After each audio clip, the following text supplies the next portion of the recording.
देखिए पाकिस्तान क्रिकेट का इतिहास कहता है कि जब भी इस तरह का घटनाक्रम होता है कि एक्सपेक्टेशन से खराब परफॉर्मेंस हो, तो बलि का बकरा तो बनना पड़ता है किसी ना किसी को।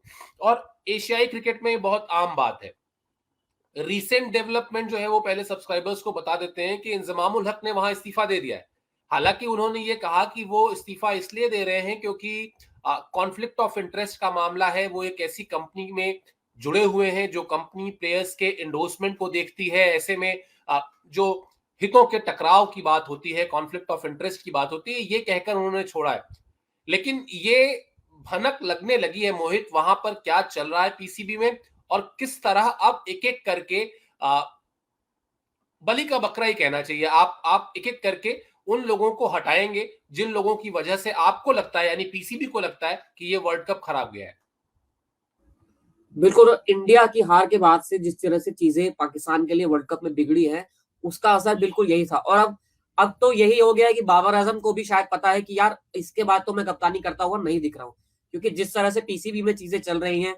और वो क्या शायद पीसीबी यहाँ पर सही भी होगा, क्योंकि उनका लगातार यही कहना है कि हमने पिछले 3 साल से बाबर आजम को पूरी छूट दी, इंजमाम उल हक को एज ए सिलेक्टर पूरी छूट दी।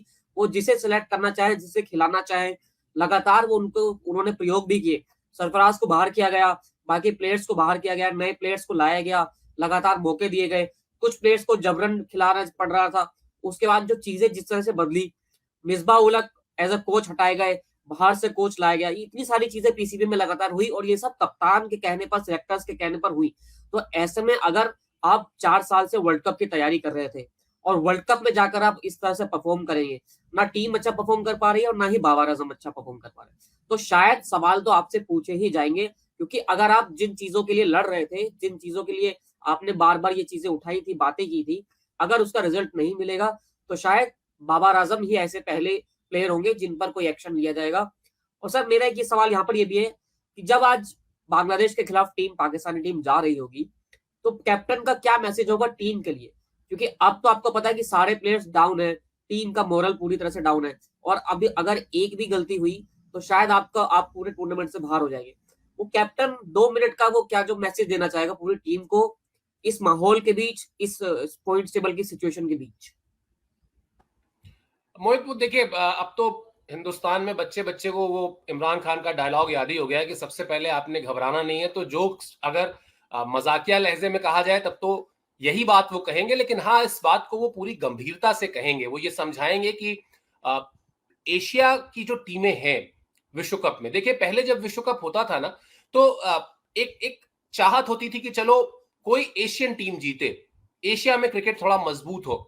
अफगानिस्तान की टीम ने जिस तरह से एशिया में क्रिकेट की मजबूती दिखाई है, जिस तरह से 3 वर्ल्ड चैंपियन टीमों को वो हरा चुका है इस विश्व कप में, कहीं ना कहीं पाकिस्तान के प्लेयर्स को बाबर आजम यही कहेंगे कि देखिए एक ऐसी टीम जो कहीं भी सीन में नहीं थी, जिसकी कोई चर्चा नहीं कर रहा था, वो टीम कितना अच्छा खेल रही है, वो टीम कितना, और सेमीफाइनल की रेस में वो है, वो भी है, ऐसा नहीं है। अल्टीमेटली आपको अपने मुल्क वापस जाना है, अल्टीमेटली आपको अपने उन फैंस से रूबरू होना है, और उन्हीं के प्रति आपकी जवाबदेही है जो आपको सर माथे पर बिठाते हैं। और मोहित, एक बार ऑस्ट्रेलिया में सिडनी में हम लोग जिस होटल में रुके थे, उसके सामने एक सबवे की दुकान थी, मतलब जहां से ये सब सैंडविचेस प्लेयर्स खाते हैं। ऑस्ट्रेलिया की पूरी टीम, जिसमें माइकल क्लार्क, रिकी पॉन्टिंग, एक से बढ़कर एक नाम, लाइन में लग के वहां से सैंडविच खरीद रहे थे। कोई उनको घेरने वाला नहीं था, किसी को उनके साथ ऑटोग्राफ नहीं चाहिए था, किसी को उनके साथ फोटोग्राफ नहीं चाहिए थी। बहुत आराम से वो वहां पर थे। इक्का दुक्का लोगों ने जरूर फोटो खिंचाई। ये आप एशिया में नहीं एक्सपेक्ट कर सकते, ये आप पाकिस्तान में एक्सपेक्ट नहीं कर सकते, ये आप इंडिया में एक्सपेक्ट नहीं कर सकते। यहां तो फॉर्मर प्लेयर सड़क पे निकल जाए तो लोग उसको घेर के उसके साथ सेल्फी खिंचाएंगे और फोटो खिंचाएंगे। यही जुनून पाकिस्तान में भी है।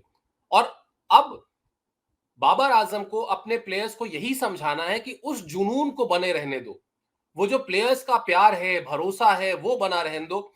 हम अब बहुत मुश्किल है कि सेमीफाइनल में पहुंचे, या बहुत मुश्किल है कि उसके आगे जाएं, लेकिन कम से कम वो भरोसा बनाए रखना चाहिए। और आज अगर भारतीय पाकिस्तान की टीम अगर आज चाहेगी, तो वो यही चाहेगी कि अपने फैंस के दिल को सलामत रखे, फैंस का दिल और ना टूटे जो ऑलरेडी बहुत टूट चुका है। ये बाबर आजम का प्राइमरली यही मैसेज होगा।